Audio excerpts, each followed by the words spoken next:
Hani, okay. How does Volkanovski outstrike taller fighter like he does? That's from Hani. Hani, that's a really good question.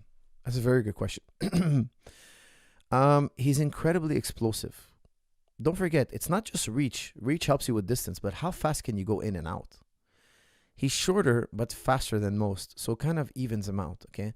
The other thing is he has great shot selection. He has very good footwork. He has very powerful legs. So if you notice, he's a bit jittery on his legs, and that's very difficult to deal with, okay?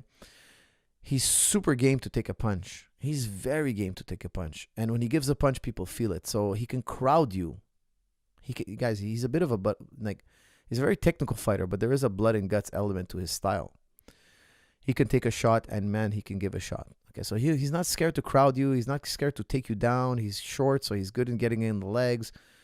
He has that dilemma, you don't know if he's going to shoot on you. You don't know if he's going to throw a big punch. And if you're wrong, if you guess wrong, you might end up flattened by a punch or taken down by a really powerful takedown. So he has a lot of surprise to his game. Okay, so he's explosive.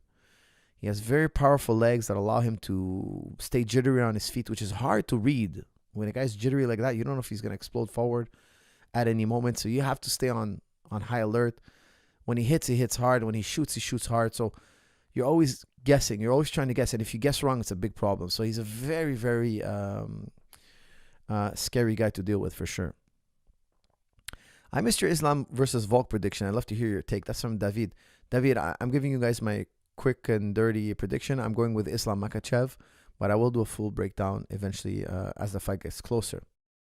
Which 55er do you think has the best chance against Islam Makhachev? That's from Ricardo Jamaica.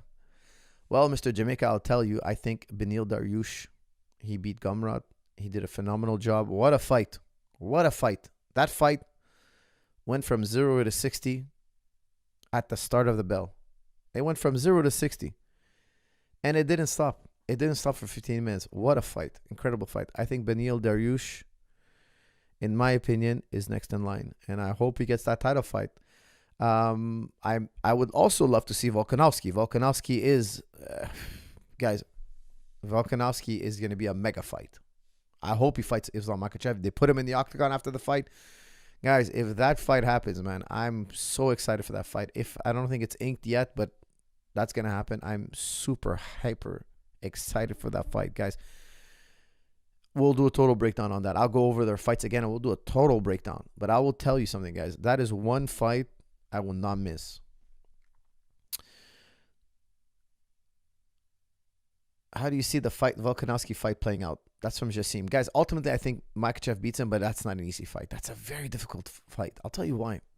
Real quick, not without going. I've watched all their fights, of course, but without going through with a fine-tooth comb.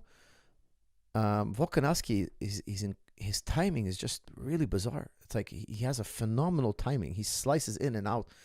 He has very in a good way. I'm talking about a good way. He has a very weird shot selection. Like he throws shots that usually you don't see, and usually are not appropriate at that time. But he makes them work. He has his way about him. He has his particular style, and it works beautifully. Very, very interesting fighter. I love to watch Volkanovski. He's very, very impressive. He's always impressed me.